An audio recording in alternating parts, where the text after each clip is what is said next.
नमस्कार आदाब दोस्तों, तो चलिए आज हम फिर लाए हैं देश दुनिया की तमाम छोटी बड़ी ब्रेकिंग न्यूज। तो खबरों को स्टार्ट करने से पहले आपसे छोटी सी रिक्वेस्ट है दोस्तों, अगर चैनल पर नए हैं तो चैनल को सब्सक्राइब करें, नोटिफिकेशन को ऑन करिए और वीडियो को लाइक करें, अपने दोस्तों के साथ ज्यादा से ज्यादा शेयर करें। तो आज की सबसे पहली और बड़ी खबर में आपको तेलंगाना में चुनाव से पहले बीजेपी को करारा झटका लगा है। बीजेपी नेता राजगोपाल रेड्डी ने पार्टी से इस्तीफा दे दिया है और उनके कांग्रेस ज्वाइन करने की बात कही जा रही। कहा जा रहा है कि बीजेपी छोड़ने के बाद वे जल्द ही वापस कांग्रेस में शामिल हो रहे हैं। उन्होंने एक बयान में कहा कि तेलंगाना के लोग अब कांग्रेस को भारत राष्ट्र समिति के विकल्प के रूप में देखते हैं और लोगों की इच्छा का सम्मान करते हैं। उन्होंने देश की सबसे पुरानी पार्टी में शामिल होने का फैसला किया है। राजगोपाल रेड्डी पिछले साल अगस्त में कांग्रेस छोड़कर बीजेपी में शामिल हो गए थे। केंद्रीय गृह मंत्री अमित शाह की उपस्थिति में मुंगोड़े में एक सार्वजनिक बैठक में काफी धूमधाम के बीच बीजेपी में शामिल हुए थे। मणिपुर मई 2023 से जातीय हिंसा की आग में झुलस रहा है। इस दौरान वहां कई लोग विस्थापित होकर राहत शिविर में रहने को मजबूर है। इस बीच राज्य के मुख्यमंत्री एन बीरेन सिंह ने बताया कि राहत शिविर में जिंदगी गुजार रहे लोगों को 1000 रुपये की सहायता राशि दी गई है। सीएम ने एक्स पर पोस्ट कर इस बात की जानकारी दी है। सीएम एन बीरेन सिंह ने एक्स पर कहा कि राहत शिविरों में रहने वाले सभी विस्थापित व्यक्तियों को मंगलवार को डीसी के माध्यम से 1000 रुपये प्रति व्यक्ति की सहायता राशि दी गई है। इन लोगों को यह सहायता राशि इसलिए दी गई है ताकि सर्दियों का मौसम शुरू होते ही सभी विस्थापित लोग ठंड के कपड़े और निजी सामान खरीद सके। राष्ट्रीय शैक्षिक अनुसंधान और प्रशिक्षण परिषद यानी एनसीईआरटी की किताबों में जल्द ही एक बदलाव देखने को मिल सकता है। दरअसल एनसीईआरटी द्वारा गठित एक समिति ने किताबों में इंडिया को बदलकर भारत करने का सिफारिश की है। पैनल द्वारा पुस्तकों के अगले सेट में इंडिया के बजाय भारत प्रिंट करने के प्रस्ताव को सदस्यों ने सर्वसम्मति से स्वीकार कर लेने पर किताबों में बदलाव देखने को मिल सकता है। पैनल के सदस्यों में से एक CISMA के मुताबिक यह प्रस्ताव कुछ महीने पहले रखा गया था। प्रस्ताव के तहत पाठ्य पुस्तकों में इंडिया के स्थान पर भारत नाम रखने, पाठ्यक्रम में प्राचीन इतिहास के बजाय शास्त्रीय इतिहास को शामिल करने और भारतीय ज्ञानी प्रणाली को शामिल करने का सुझाव दिया गया है।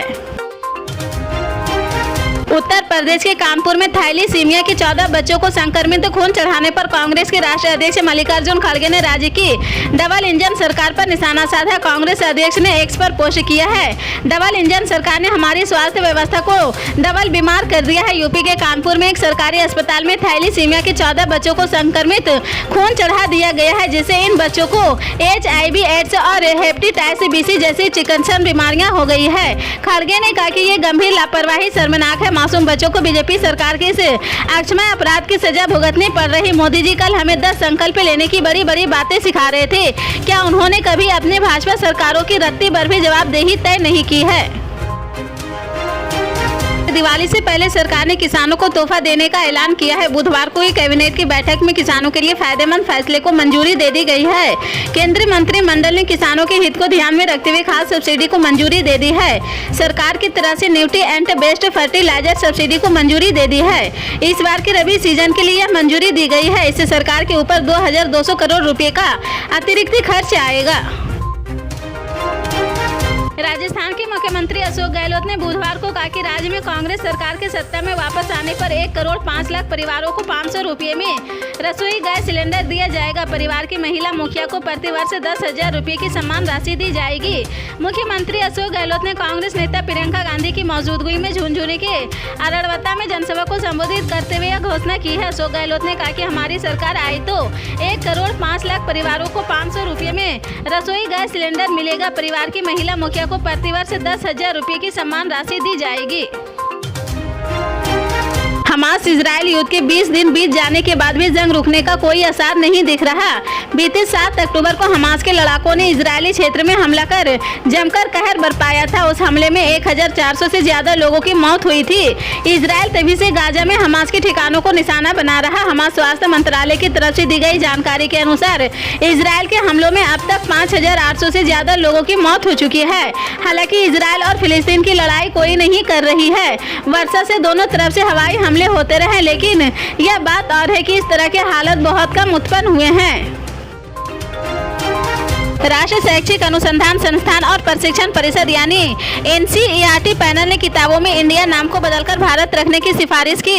इसे लेकर अब देश की राजनीति भी गर्मा गई है। तमाम सियासी दलों के इस फैसले पर प्रतिक्रियाएं सामने आ रही। कांग्रेस नेता और कर्नाटक के डिप्टी CM DK शिवकुमार और आम आदमी पार्टी के नेता प्रियंका कव्वर ने इसे लेकर केंद्र की बीजेपी सरकार पर निशाना साधा है। कर्नाटक के डिप्टी CM DK शिवकुमार ने PTI से कहा कि केंद्र की बीजेपी सरकार भारतीय ढांचे को बदलना चाहती है।